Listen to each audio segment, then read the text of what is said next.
News channel में आपका स्वागत है।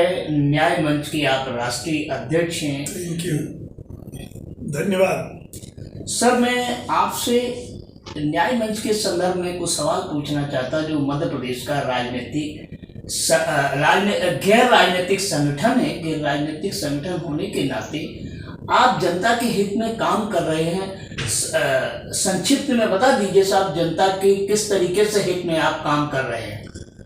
देखिए, मेरा संस्था का मूल उद्देश्य है कि हम राजनीतिक, आर्थिक, सामाजिक न्याय जो हमारे संविधान में वर्णित है कि प्रत्येक नागरिक के लिए संविधान सुनिश्चित करेगा कि सभी को राजनीतिक, सामाजिक एवं आर्थिक न्याय प्राप्त हो। दुर्भाग्य से इस विषय पर कोई चर्चा परिचर्चा न हुई, न किसी नियम कानून को इसके परिप्रेक्ष्य में परीक्षित किया गया। इवन हालांकि कोई न्यायालय में भी इस मुद्दे को कभी लाया नहीं गया कि हमारे जो निर्णय होते हैं वो क्या आर्थिक न्याय की पूर्ति करते हैं, क्या नागरिक के सामाजिक न्याय को सुनिश्चित करते हैं। आप कोई दृष्टांत दूं कि व्यक्ति की व्यक्तिगत संपत्ति भी हो तो उसका बंटवारा उसके उत्तराधिकारियों के लिए एक नियम होता है कि किसी को कितना दिया जाए। लेकिन दुर्भाग्य है कि 40% जीडीपी का शासन के पास होता है और शासन इसको अपनी मर्जी से तय करता है। किसी को 5 किलो गेहूं देता है और किसी को 1 लाख करोड़ देता है। ये किस प्रकार का आर्थिक न्याय है? सर, इसी के संदर्भ में आपने बहुत बढ़िया बात कही।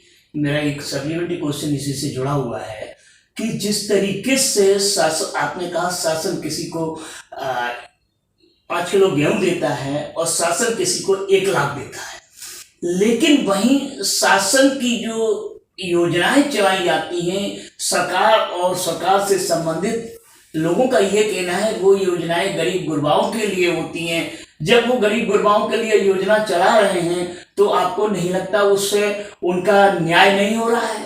वो आर्थिक न्याय की स्थिति तक उनकी तो छोड़ दीजिए। मैं अगर आपको एक दृष्टांत दूं कि राज्यों के साथ कैसे न्याय होता है, इसको मैं खाली बता दूं आपको कि सारी कंपनियां, सारे कारपोरेट, इनका रजिस्ट्रेशन कहाँ है? दिल्ली और बॉम्बे में है।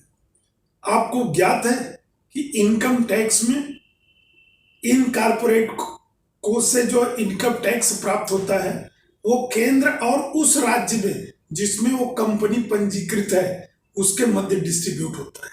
अब आप सोचिए कि कोयला की कंपनियां पंजीकृत हैं दिल्ली में या बॉम्बे में। कोयला की खुदाई कहाँ से होती है? छत्तीसगढ़ से, झारखंड से, बिहार से, मध्य प्रदेश से।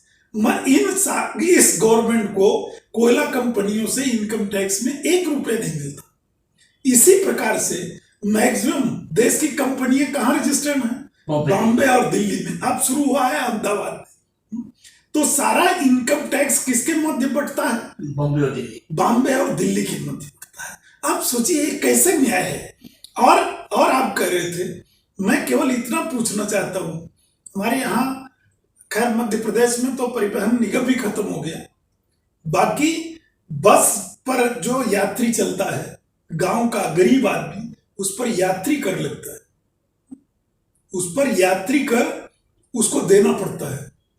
बल्कि विमान पर चलने वाले को यात्री कर नहीं लगता, उस पर सब्सिडी भी मिल जाती है। उस पर ट्रैवल टैक्स नहीं है, उस पर सब्सिडी भी मिल जाती होगी। ये बड़े दुर्भाग्य की बात है कि हमने कभी चिंतन ही नहीं किया कि हम किसके साथ न्याय कर रहे हैं। देखिए, संस्था का, शासन का मौलिक उद्देश्य क्या होना चाहिए? न्याय, विकास और योजना। ये तो अगर आप सिस्टम को न्यायपूर्ण कर दो, विकास स्वतः हो जाएगा। लेकिन आपका उद्देश्य था, शासन और राज्य स्थापित ही इसीलिए हुआ था। मैंने कहा कि राजतंत्र से लोकतंत्र में जो ट्रांसफॉर्मेशन हुआ वो किस कारण हुआ था? इस कारण से कि राजतंत्र से लोगों को न्याय नहीं मिल रहा था, इसीलिए लोकतंत्र स्थापित हुआ। और लोकतंत्र में न्याय की क्या हालत है? मौलिक चीज यह है कि शासन का दायित्व है न्याय, लोगों को न्याय सुलभ हो, लेकिन न्याय हो ही नहीं रहा है। सुलभ होने की बात ही छोड़िए। एक बहुत महत्वपूर्ण बात आपको बताऊं, राजनीति क्या है। मैं राजनीति शास्त्र का विद्यार्थी रहा हूं। राजनीति एक प्रक्रिया है जो सार्वजनिक मुद्दों का निराकरण मिल बैठ करके बातचीत से करने की प्रक्रिया का नाम राजनीति है। आज क्या होता है राजनीति?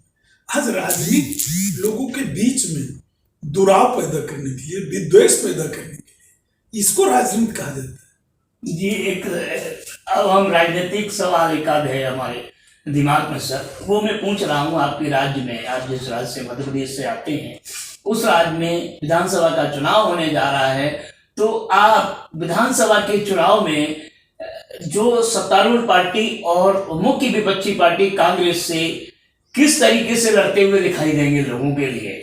देखिए, मैं हमेशा कह रहा हूं, हमारा विश्वास है व्यक्ति पर। व्यक्ति को न्याय के लिए, जो लोग न्याय के लिए कार्य कर रहे हो, किसी भी दल के हो, मैं हर एक का समर्थन कर सकता हूं। प्रश्न यह है कि क्या वो न्याय के लिए कमिटेड है, लोगों को न्याय दे सके, दिला सके। उसके स्वयं के हाथ में जो है, प्रत्येक ऑफिस में ऐसा नहीं कि न्याय केवल न्यायालय का सब्जेक्ट, न्याय प्रत्येक उस ऑफिस का है। मैं कह रहा हूं कि पुलिस स्टेशन भी न्याय का कार्य करता है।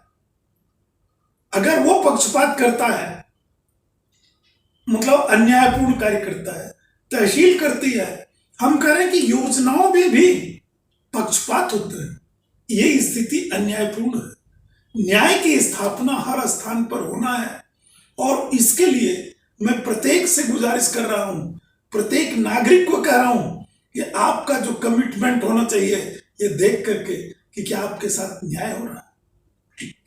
सर, एक और सवाल है हमारा, क्या आप, जब सारी प्रक्रिया राजनीतिक चल रही है और आप भी जानते हैं, समझ रहे हैं कि राजनीतिक रूप से ही सारा समस्या का समाधान हो सकता है, क्योंकि अच्छा, अभी आपने कहा कि जब जनता के न्याय की बात कोई भी दल करे, हम उसका स्वागत करेंगे।